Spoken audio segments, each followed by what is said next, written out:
Fabet.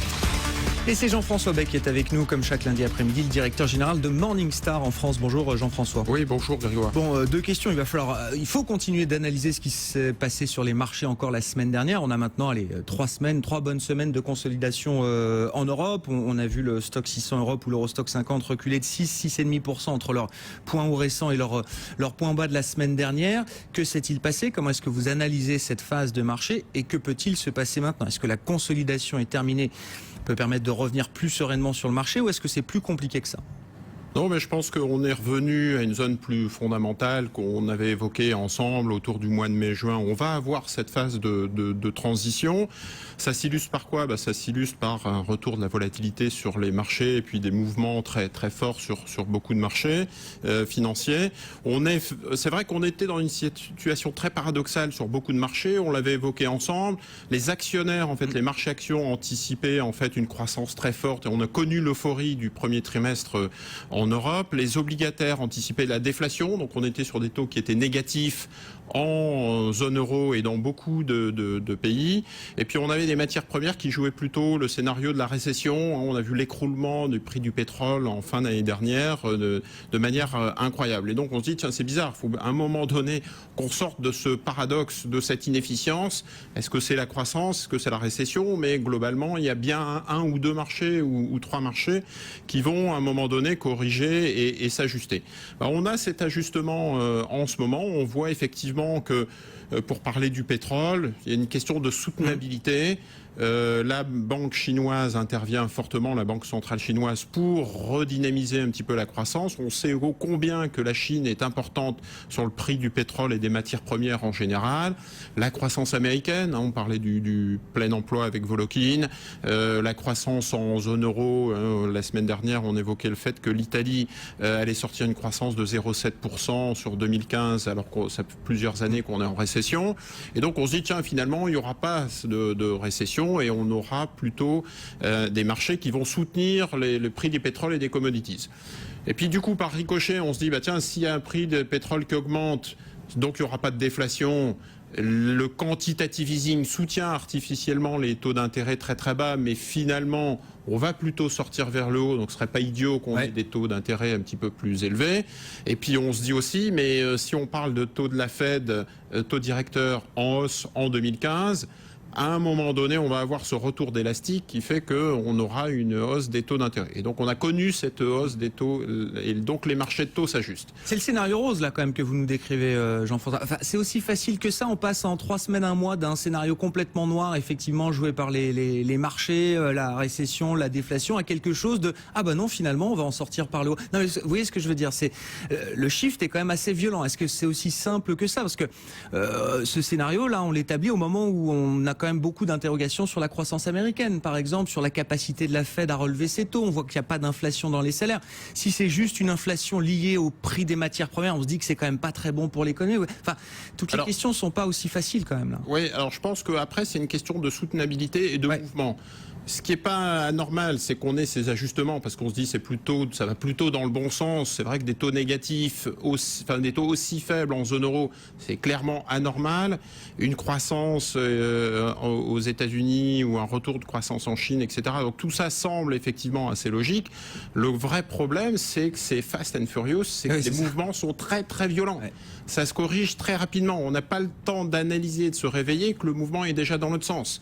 Regardez les mouvements sur le pétrole, ça a été très violent. Regardez le mouvement sur l'euro et les devises, c'est pareil. Sur les actions, il y a une euphorie incroyable avec des flux entrants. Il faut essayer d'analyser, disséquer ça et de voir comment ça peut impacter les marchés, parce que malheureusement, ça ne va pas s'arrêter. Et cette sensibilité, voilà, c'est ça. Cette sensibilité notamment aux données économiques. Et on sait que la Fed s'est mise en situation d'être dépendante des statistiques. Donc le marché, là aussi, on va la conserver. Là, ce retour de la volatilité, c'est fait pour durer. Alors pourquoi on a ces mouvements et pourquoi on a eu ces mouvements violents et que ça va encore perturber les marchés? C'est que d'une part, on est sur des taux à 0%. Ouais. Quand vous êtes allocataire et investisseur, avant vous aviez dans le temps, pour les anciens, vous aviez les valeurs refuges, les taux sans risque. vous reveniez de votre position vendeuse pour investir sur des obligations ou du monétaire. Le cash est en négatif, donc vous êtes obligé de sauter de classe d'actifs en classe d'actifs, de thématique en thématique, pour essayer de trouver du rendement, puisque la valeur refuge, un peu le port de repli, est en négatif. La deuxième chose, c'est l'utilisation des ETF. Vous avez une utilisation d'ETF et de fonds indiciels qui est de plus en plus importante aux États-Unis et en Europe. Et ça précipite amplifie les mouvements moutonniers. Vous avez l'intervention des banques centrales. 600 baisses des taux directeurs depuis 2008. Une trentaine de baisses des taux directeurs depuis le début de l'année. Et donc vous avez des injections de liquidités massives à travers le quantitative easing qui fait que cette liquidité se retrouve quelque part. Ça ne se retrouve pas forcément dans l'économie réelle puisqu'on le voit qu'en Europe on n'a pas envie d'investir et d'embaucher. Du coup ça se retrouve sur les marchés financiers. Et les mouvements se déplacent. Je rajoute à cela aussi l'absence de main forte en Europe et de teneurs de marché. Dans le temps on avait des banques qui servaient de teneurs de compte. Aujourd'hui c'est un petit peu moins le cas. C'est l'amortisseur de ces mouvements. Amortisseur, des fonds de pension, mais malheureusement en Europe on en a moins aussi et en France n'en parlons pas. Et donc finalement ces liquidités se déplacent et ces effets moutonniers sont de plus en plus importants. Après il faut essayer de distinguer le court terme et le moyen long terme. On voit que les fondamentaux restent vrais. Les États-Unis sont directeurs dans cette évolution.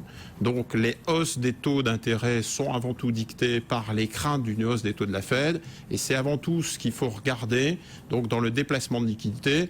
Par ailleurs, sur les actions, je parlais de la soutenabilité des cours du pétrole. On avait parlé ensemble en janvier en disant tiens, c'est peut-être idiot de remettre un peu de valeur pétrolière dans les portefeuilles. La soutenabilité des taux d'intérêt, on se dit c'est bizarre, des taux négatifs. Moi, en tant qu'investisseur, en tout cas, j'y vais pas. J'ai plutôt pas tendance à investir sur les taux d'intérêt. Sur les actions, c'est pareil. On se dit 6 ans de hausse des taux sur les États-Unis, des PE très très chers, des bénéfices, enfin une hausse des bénéfices qui est plutôt derrière nous que devant nous.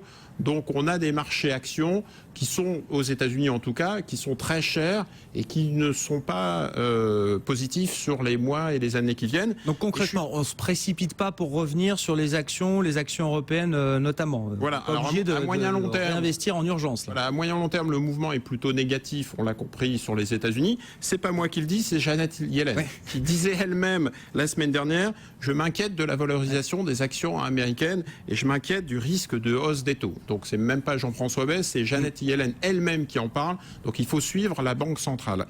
L'autre élément, c'est sur l'Europe, les cycles sont complètement différents. C'est ça aussi qui perturbe beaucoup les marchés financiers. C'est que d'un côté, on se dit les actions américaines sont très chères, les taux d'intérêt vont monter. Et puis d'un autre côté, on se dit ça c'est marrant parce qu'en zone euro, c'est exactement l'inverse. C'est dramatiquement l'inverse.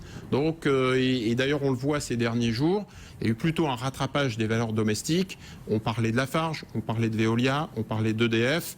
C'est ces valeurs-là qui ont été plutôt favorisées par le marché financier ces derniers temps en se disant, bon, le thème valeur internationale est derrière nous, c'était très cher. Le thème marché américain, etc. Donc, j'ai compris. Mais il y a peut-être quelques stock picking à faire sur certaines valeurs. Mais en gros, c'est vrai qu'à court terme, on est dans cette phase de correction et d'ajustement, de normalisation. Et donc, il faut faire très attention. Merci beaucoup Jean-François. Merci d'avoir été avec nous comme chaque lundi après-midi, le directeur général de Morningstar dans Intégral.